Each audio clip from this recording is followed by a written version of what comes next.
నవరాత్రి మొదటి రోజున నవదుర్గలలో ఒకరైన శైలపుత్రి దేవతను పూజించాలి. శైలపుత్రి పర్వతాల కుమార్తెగా పరిగణించబడుతుంది. శైల అంటే శిలలు లేదా పర్వతం, పుత్రి అంటే కూతురు. శైలపుత్రి దేవి ప్రకృతి తల్లి పూర్తి రూపం అని కూడా చెప్పవచ్చు. తల్లి స్వరూపం శైలపుత్రి దేవి నుదిటిపై నెలవంక ఉంటుంది. ఆమె కుడి చేతిలో త్రిశూలం మరియు ఎడమ చేతిలో తామర పువ్వు ఉంది. అంతేకాకుండా శైలపుత్రి దేవి నందిపై కూర్చుని పర్వతాలలో స్వారీ చేస్తున్నట్లు చిత్రీకరించబడింది. సూర్యగ్రహణం చూస్తే ఏం జరుగుతుంది? మూర్ఖులు ఏం వాదిస్తున్నారు? శైలపుత్రి దేవి చరిత్ర దుర్గామాత అవతారంగా పరిగణించబడే శైలపుత్రి దేవి కొండల రాజు పార్వతి మహారాజు కుమార్తె. అలాగే ఆమె హిమవన్ యొక్క కుమార్తె, హిమాలయాల రాజు, పర్వతాల రాజుగా చెప్పబడుతోంది. ఆమెకు హేమావతి అనే గొప్ప పేరు ఉంది. మునుపటి జన్మలో దక్షుని కుమార్తెగా జన్మించిన సత్య తన తండ్రి ద్వారా అవమానానికి గురైనందుకు మరియు ఆమె జీవితాన్ని త్యాగం చేసిన ఫలితంగా ఆమె భర్త శివునిచే త్యాగం చేయబడ్డాడు.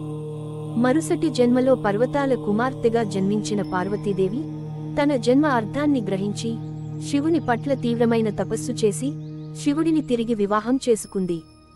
శైలపుత్రి తీవ్రమైన తపస్సు 3 ప్రపంచాలను కదిలించింది.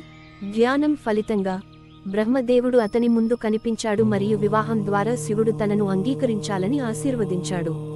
తీవ్రమైన తపస్సు ఫలితంగా దేవి శరీరం సన్నగా ఉన్నట్లు శివుడు తన తలపై ప్రవహించే గంగను దేవతపై పడవేసినప్పుడు ఆమె తన పాత శరీర సౌందర్యాన్ని తిరిగి పొందిందని చెబుతారు. శైలపుత్రి ప్రాముఖ్యత 9 చక్రాలలో మొదటిది ఆమె. యోగులు ఆమెను పూజించడం ద్వారా వారి యోగాభ్యాసాన్ని ప్రారంభిస్తారు. అందుకే ఆమెను మొదటి శక్తిగా గౌరవిస్తారు. ప్రపంచ పాలకుడిగా ఆమెను తన భక్తుల ప్రార్థనలన్నింటినీ నెరవేర్చగలదు. శైలపుత్రి ఇతర పేర్లు హేమావతి మరియు పార్వతీదేవి. అందుకే నవరాత్రి మొదటి రోజు శైలపుత్రి దేవిని ప్రాముఖ్యతతో పూజిస్తారు. నవరాత్రి మొదటి రోజున పూజించండి. మల్లెపూలు దేవత శైలపుత్రికి ఇష్టమైన పుష్పం. కాబట్టి నవరాత్రి మొదటి రోజు శైలపుత్రి దేవిని మల్లెపూలతో అలంకరించి పూజించడం ఉత్తమం. నవరాత్రి మొదటి రోజు గణేశ పూజ ప్రారంభించి షోడశోపచార పూజ చేయండి. చివరకు హారతి పూజతో ముగుస్తుంది.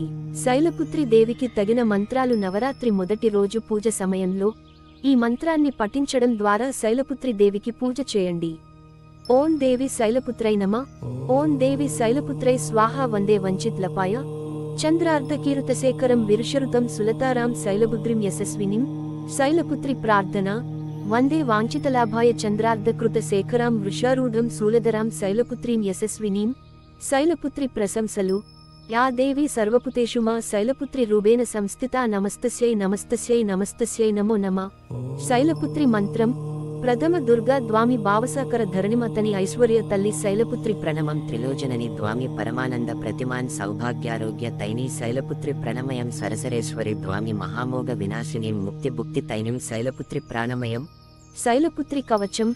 ఓంకారమే శిరపాతు మూలధారా నివసిని హిమకర పట్టు లలాదే బీజరూప మహేశ్వరి శ్రీమకర పట్టు వడనే లావణ్య మహేశ్వరి హంకార పట్టు హృదయం తారిణి శక్తి స్వాగిరుడా పట్కర బట్ సర్వంగే సర్వసర్వీ బాలప్రిత. నవరాత్రి మొదటి రోజు పూజా ప్రాముఖ్యత. శైలపుత్రి దేవి శక్తి మరియు వైభవం అపరిమితమైనవి. అందుకే నవరాత్రి మొదటి రోజున శైలపుత్రి దేవికి ప్రత్యేక పూజలు చేసి పూజిస్తారు. శైలపుత్రి దేవి జ్ఞాపకార్థం పూజలు చేయడం ద్వారా మీరు జీవితంలో కష్టాల నుండి విముక్తి పొందుతారు, విజయానికి మార్గం కనుగొంటారు, జీవితంలో అన్ని సంపదలను పొందుతారు మరియు మెరుగైన జీవితాన్ని గడుపుతారు.